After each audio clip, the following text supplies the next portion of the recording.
नमस्कार विद्यार्थ्यांनो, आजच्या YouTube मराठीच्या लेक्चरमध्ये मी मधुमिता नेळेकर तुम्हा सर्वांचं मनापासून स्वागत करते.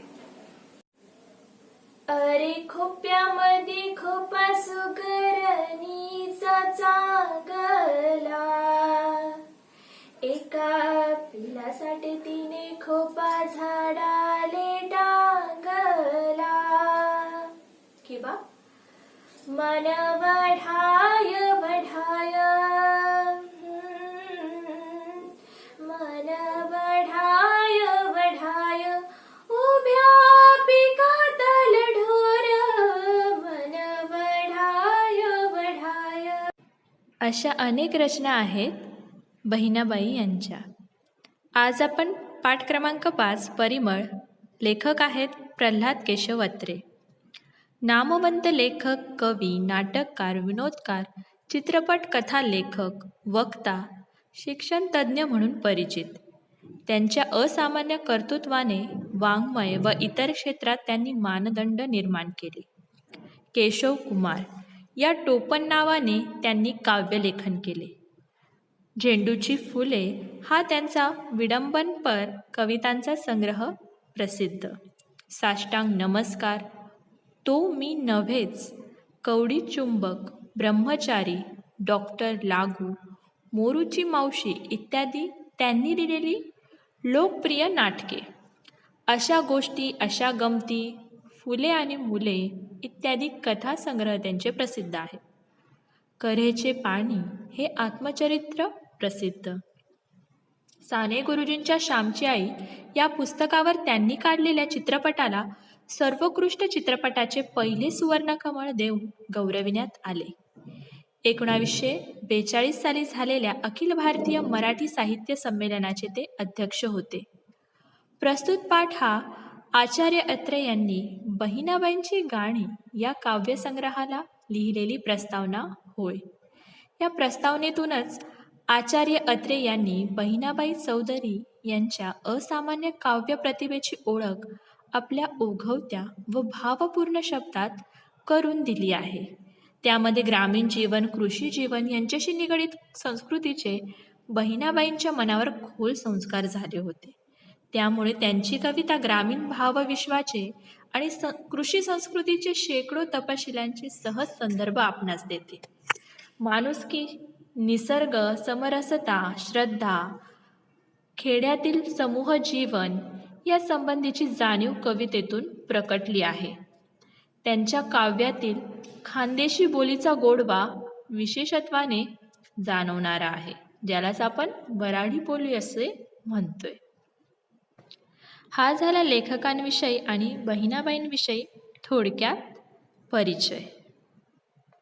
प्रस्तुत पाठ हा आचार्य अत्रे यांनी बहिणाबाईंची गाणी या काव्यसंग्रहासाठीची प्रस्तावना लिहिलेली आहे. तीच प्रस्तावना आपल्यासमोर मांडली आहे. चला तर मग विद्यार्थ्यांनो, पाठ क्रमांक 5. लेखक आहेत प्रल्हाद केशव अत्रे. पाठाचं नाव आहे परिमळ. सुरुवात करू या पाठाला. त्याचा पहिला परिच्छेद आहे. एखाद्या शेतात मोहरांचा हंडा अचानक सापडावा तसा बहिणाबाईंच्या काव्याचा शोध गेल्या दिवाळीत महाराष्ट्राला लागला. शास्त्राप्रमाणेच वाङ्मयात शोध क्वचितच लागतात. 16 वर्षापूर्वी मराठी साहित्यात असाच एक मौल्यवान शोध लागला. लक्ष्मीबाई टिळकांची स्मृतिचित्रे प्रसिद्ध झाली तेव्हा. लक्ष्मीबाईंसारखाच बहिणाबाईंचा जिव्हाळा जबर आहे. त्यांच्या शब्दाशब्दातून प्रतिभा नुसती झिरपते आहे असे सरस आणि सोज्वळ काव्य मराठी भाषेत फार थोडे आहे आणि मौज ही आहे की जुन्यात चमकेल आणि नव्यात झळकेल असे त्याचे तेज आहे. एक निरक्षर आणि अशिक्षित शेतकरी स्त्रीने हे सारे रचलेले आहे हा तर तोंडात बोट घालायला लावेल असा चमत्कार आहे. लेखक यांनी बहिणाबाईंच्या कविता वाचलेल्या असतात. ते प्रचंड प्रभावित त्यामुळे झालेले असतात. स्मृतिचित्रे या साहित्यकृती इतकी ती श्रेष्ठ साहित्यकृती आहे असे त्यांचे मत असते. बहिणाबाईंची प्रतिभा त्यांच्या कवितेतील शब्दाशब्दातून पाझरत असते. ते इतके सोज्वळ आणि निर्मळ काव्य मराठी साहित्यामध्ये क्वचितच दिसते, असे स्पष्टपणे नमूद केले आहे. बहिणाबाई या निरक्षर अशिक्षित होत्या. मग त्यांना उत्तम काव्य लिहिता कसे येईल, असा प्रश्न काही जणांना पडू शकतो. त्याचे उत्तर लेखकांनी देऊन टाकले आहे. शिक्षण आणि प्रतिभाशक्ती याचा काडी इतकाही संबंध नाही. बहिणाबाईंच्या काव्यावरून हे स्पष्टपणे दिसून येते. त्या ग्रामीण भागात राहत होत्या. घरकाम आणि शेतीकाम या पलीकडे त्यांना काहीही येत नव्हते. तरीही त्यांच्याकडून श्रेष्ठ दर्जाचे काव्य निर्मिती झालेली आहे. बहिणाबाई अशिक्षित होत्या आणि त्यांना फक्त बोलीभाषा येत होती, म्हणून त्यांचे काव्य हे जुनांच्या रांगेत बसवले तर ते चमकून उठते आणि आधुनिकांच्या रांगेत ठेवले तर ते झळाळून निघते, असं वाक्य इथे लेखकांनी म्हटलेलं आहे. की जुन्या काळातही ते तेवढंच प्रतिभाशाली होतं आणि नव्या काळातही ते तेवढेच उपयुक्त आणि प्रतिभावंत दिसून येते. म्हणजे त्या काव्याचा दर्जा इतका उच्च आहे की माणसाच्या साध्या कृतीतून, वागण्यातून, माणसाच्या स्वभावातून आणि त्याच्या प्रवृत्तीतून ते दिसून येते. निसर्गातील साध्या साध्या घटकांचा, प्रसंगांचा आणि ह्या प्रत्येक प्रसंगातून त्यांना परमेश्वराचे दर्शन घडते, अनुभवाचे कथन केलेले असते. म्हणूनच त्यांच्या काव्यांच्या या सामर्थ्यामुळे वाचकाला एक नैतिक म्हणजे चांगल्या मार्गाचे मार्गदर्शन मिळते. म्हणूनच बहिणाबाईंचे काव्य हे नव्या आणि जुन्या सर्व प्रकारच्या काव्यामध्ये स्वतःच्या तेजाने हे त्यामध्ये झळाळून उठते आणि त्यांचे वेगळेपण सिद्ध करते. पाठाचा पुढील परिच्छेद आहे सुप्रसिद्ध कवी सोपानदेव चौधरी यांच्या या मातोश्री. वयाच्या 72व्या वर्षी त्या मरण पावल्या. सोपानदेवाची आणि माझी 20-22 वर्षांची मैत्री आहे, पण त्यांच्या माझघऱ्यात सोन्याची खाण दडलेली असेल याची मला माहिती नव्हती. त्यांना स्वतःलाही त्याची जाणीव असेल, पण ते पडले मुलखाचे लाजाळू. त्यांना वाटले की खानदेशी वराडी भाषेमधल्या आपल्या अडाणी आईच्या ओव्यांचे सुशिक्षित आणि सुसंस्कृत महाराष्ट्र कौतुक करील की नाही कोणास ठाऊक.